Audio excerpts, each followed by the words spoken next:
Hi friends, welcome to Soumya Foodos YouTube ಚಾನಲ್ಗೆ ಎಲ್ಲರಿಗೂ ಸ್ವಾಗತ.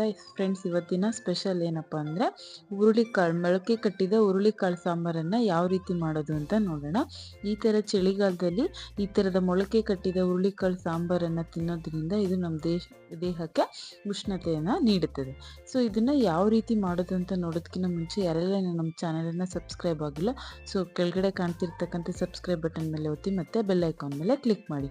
ನೋಡಿ, ಇಲ್ಲಿ ಒಂದು ಕುಕ್ಕರನ್ನು ತಗೊಂಡ್ಬಿಟ್ಟು ಈ ಥರ ನೆನೆ ಹಾಕಿರ್ತಕ್ಕಂಥ ಮೊಳಕೆ ಬಂದಿರತಕ್ಕಂತಹ ಹುರುಳಿಕಾಳನ್ನು ಹಾಕಬೇಕು. ನಿಮಗೆ ಎಷ್ಟು ಬೇಕೋ ಅಷ್ಟು ಹಾಕ್ಕೊಳ್ಳಿ. ನಾನಿಲ್ಲಿ ಒಂದು 50 ಗ್ರಾಮ್ ಅಷ್ಟು ಹುರುಳಿಕಾಳನ್ನು ಹಾಕಿದ್ದೀನಿ, ಮೊಳಕೆ ಕಟ್ಟಿರೋದ. 2 ಆಲೂಗೆಡ್ಡೆ ಹಾಕ್ಬಿಟ್ಟು ಅದು ಮುಳುಗೋಷ್ಟು ನೀರನ್ನು ಹಾಕ್ಬಿಟ್ಟು ರುಚಿಗೆ ತಕ್ಕಷ್ಟು 1 ಟೇಬಲ್ ಸ್ಪೂನಷ್ಟು ಉಪ್ಪನ್ನು ಹಾಕಿ ಕುಕ್ಕರ್ ಲಿಡ್ನ ಕ್ಲೋಸ್ ಮಾಡಿಬಿಟ್ಟು ಅದನ್ನು ಒಂದು 3ರಿಂದ 4 ವಿಷಲು ಕೂಗಿಸ್ಬೇಕು. ಅದು ಕೂಗಿ ತಣ್ಣಗಾಗೋದ್ರೊಳಗೆ ಈ ಕಡೆ ಗ್ಯಾಸ್ ಮೇಲೆ ಒಂದು ಪ್ಯಾನ್ ಇಟ್ಬಿಟ್ಟು ಅದಕ್ಕೆ ಒಂದು 2ರಿಂದ 3 ಟೇಬಲ್ ಸ್ಪೂನಷ್ಟು ಎಣ್ಣೆನ ಹಾಕ್ಕೋಬೇಕು.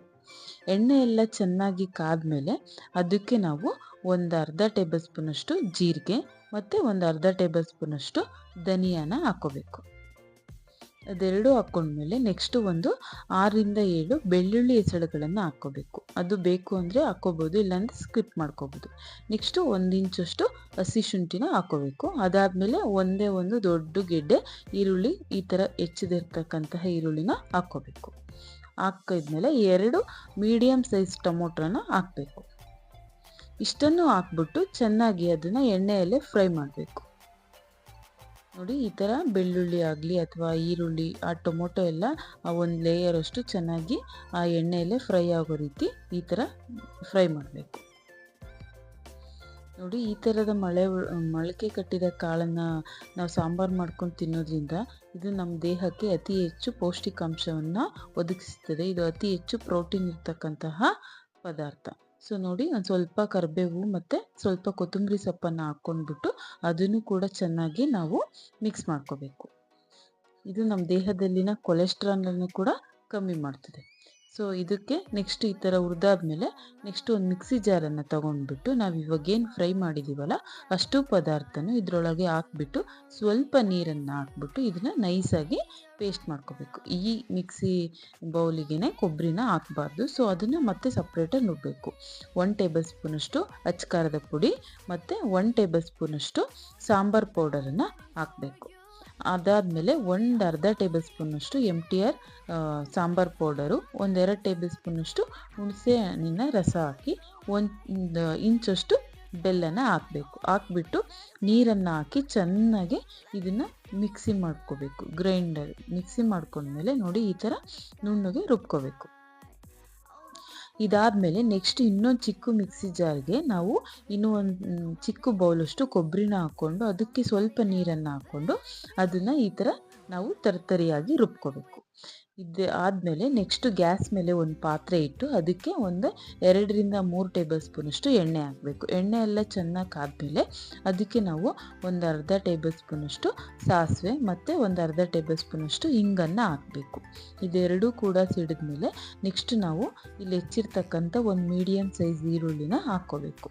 ಅದನ್ನು ನೀಟಾಗಿ ಫ್ರೈ ಮಾಡಬೇಕು. ಅದೆಲ್ಲ ಫ್ರೈ ಆಗ್ತಾ ಇದ್ದ ಟೈಮಲ್ಲೇ ನಾವು ಒಂದು 3ರಿಂದ 4 ಕರಿಬೇವನ್ನು ಹಾಕಬೇಕು. ಅದನ್ನು ಕೂಡ ನೀಟಾಗಿ ಮಿಕ್ಸ್ ಮಾಡಿಬಿಟ್ಟು ನೆಕ್ಸ್ಟ್ ನಾವಿಲ್ಲಿ 1-2 ಅಥವಾ 3 ಮೀಡಿಯಮ್ ಸೈಜ್ ಟೊಮೊಟೊನ, ತುಂಬ ಹಣ್ಣಾಗಿರ್ತಕ್ಕಂತಹ ಟೊಮೊಟೊನ ಹೆಚ್ಚಿ ಹಾಕ್ಕೋಬೇಕು.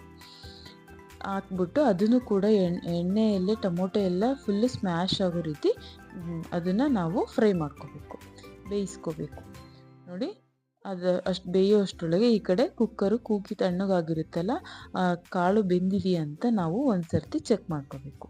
ನೋಡಿ, ಕಾಳು ಬೆಂದಿದೆ ಅಂದರೆ ಒಂದೇ ಒಂದು ಈ ಥರ ಕಾಳನ್ನು ತಗೊಂಡು ಈ ಥರ ನೋಡಿದಾಗ ಅದು ಗೊತ್ತಾಗುತ್ತೆ ನಮಗೆ ಅದು ಬೆಂದಿದೆಯೋ ಹೆಂಗೋ ಅಂತ. ಕನ್ಸಿಸ್ಟೆನ್ಸಿ ನೋಡಿ ಕರೆಕ್ಟಾಗಿ ಅದು ಬೆಂದಿರಬೇಕು. ನೆಕ್ಸ್ಟ್ ಈ ಥರ ಫ್ರೈ ಆಗಿರ್ತಕ್ಕಂಥ ಟೊಮೊಟೊ ಹಣ್ಣಿನ ಮಿಶ್ರಣಕ್ಕೆ ನಾವು ಈ ಬೇಯಿಸಿರ್ತಕ್ಕಂಥ ಮಿಶ್ರಣನ ಹಾಕ್ಬಿಟ್ಟು ಚೆನ್ನಾಗಿ ಮಿಕ್ಸ್ ಮಾಡ್ತಾ ಇರಬೇಕು. ಅದೆಲ್ಲ ಮಿಕ್ಸ್ ಮಾಡ್ತಾ ಇದ್ದ ಟೈಮಲ್ಲಿ ನಾವಿವಾಗೇನು ಆಲ್ರೆಡಿ ರುಬ್ಬಿಟ್ಕೊಂಡಿದ್ವಲ್ಲ ಮಸಾಲೆ ಪದಾರ್ಥನ, ಆ ಪದಾರ್ಥನ ಇದಕ್ಕೆ ಹಾಕಬೇಕು. ಹಾಕ್ಬಿಟ್ಟು ಮತ್ತೆ ಅದೇ ಮಿಕ್ಸಿ ಜಾರ್ಗೆ ಇನ್ನೂ ಸ್ವಲ್ಪ ನೀರು ಹಾಕ್ಬಿಟ್ಟು ಇನ್ನೂ ಸ್ವಲ್ಪ ಹಾಕಬೇಕು. ಕನ್ಸಿಸ್ಟೆನ್ಸಿ ನಮಗೆ ಗೊತ್ತಾಗಬೇಕು, ತೀರಾ ತೆಳ್ಳಗೂ ಇರಬಾರ್ದು, ತೀರಾ ಗಟ್ಟಿಗೂ ಇರಬಾರ್ದು. ಆ ಥರ ಕನ್ಸಿಸ್ಟೆನ್ಸಿಲಿ ನಾವು ಇದಕ್ಕೆ ನೀರನ್ನು ಹಾಕ್ಕೋಬೇಕು. ಹಾಕ್ಬಿಟ್ಟು ಈ ಥರ ಚೆನ್ನಾಗಿ ಕುದಿಸ್ತಾ ಇರಬೇಕು. ನೋಡಿ, ಈ ಥರ ಕುದಿ ಬರಬೇಕು. ಅದು ಚೆನ್ನಾಗಿ ಕುದಿ ಬರ್ತಾ ಇದ್ದ ಟೈಮಲ್ಲಿ ನಾವು ಇವಾಗ ಏನು ಆಲ್ರೆಡಿ ರುಬ್ಬಿಡ್ಕೊಂಡಿದ್ವಲ್ಲ ಕೊಬ್ಬರಿ ಮಿಶ್ರಣ, ಅದನ್ನು ಇದಕ್ಕೆ ಹಾಕಬೇಕು. ಹಾಕ್ಬಿಟ್ಟು ಸ್ವಲ್ಪ ಕೊನೆಯದಾಗಿ ಕೊತ್ತಂಬರಿ ಸೊಪ್ಪನ್ನು ಇದಕ್ಕೆ ಹಾಕಬೇಕು. ನೋಡಿ, ಇದಾದಮೇಲೆ ಇದು ಕುದೀತಾ ಇದ್ದ ಟೈಮಲ್ಲಿ ಕೊನೆಯದಾಗಿ ಇದಕ್ಕೆ ಸ್ವಲ್ಪ ಕೊತ್ತಂಬರಿ ಸೊಪ್ಪನ್ನು ಹಾಕಿದರೆ ಬಿಸಿ ಬಿಸಿ ಆದಂತಹ ಮೊಳಕೆ ಕಟ್ಟಿ ಹುರುಳಿಕಾಳು ಸಾಂಬಾರು ರೆಡಿ.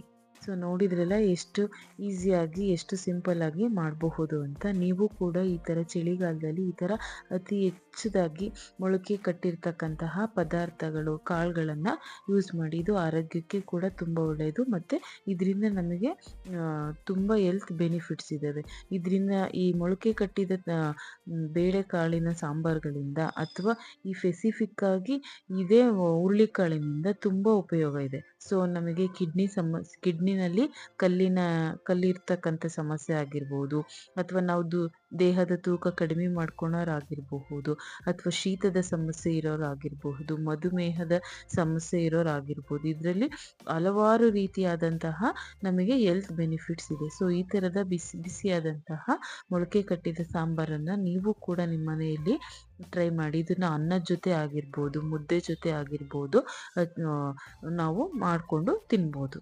ನೋಡಿದ್ರಲ್ಲ ಎಷ್ಟು ಈಸಿಯಾಗಿ, ಎಷ್ಟು ಸಿಂಪಲ್ಲಾಗಿ ಮಾಡಬಹುದು ಅಂತ. ಇದ್ರ ಜೊತೆ ನಾವು ಅನ್ನದ ಮೇಲಾಗಲಿ ಅಥವಾ ಮುದ್ದೆ ಮೇಲಾಗಲಿ 1 ಟೇಬಲ್ ಸ್ಪೂನಷ್ಟು ತುಪ್ಪನ ಹಾಕ್ಕೊಂಡು ತಿಂತಾ ಇದ್ದರೆ ಟೇಸ್ಟ್ ಮಾತ್ರ ತುಂಬ ಚೆನ್ನಾಗಿರುತ್ತೆ. ನೆಕ್ಸ್ಟ್ ಲೆವೆಲ್ ಅಂತಲೇ ಹೇಳ್ಬೋದು. ಸೊ ನೋಡಿದ್ರಲ್ಲ, ಈ ರೆಸಿಪಿ ಯಾರಿಗೆಲ್ಲ ಇಷ್ಟ ಆಯಿತು, ಇನ್ನು ಯಾರೆಲ್ಲ ನಮ್ಮ ಚಾನಲನ್ನು ಸಬ್ಸ್ಕ್ರೈಬ್ ಆಗಿಲ್ಲೋ, ಸೊ ಬೇಗ ಬೇಗ ಸಬ್ಸ್ಕ್ರೈಬ್ ಆಗಿ ಮತ್ತು ನೀವು ಕೂಡ ಈ ರೆಸಿಪಿನ ಟ್ರೈ ಮಾಡಿ. Thank you.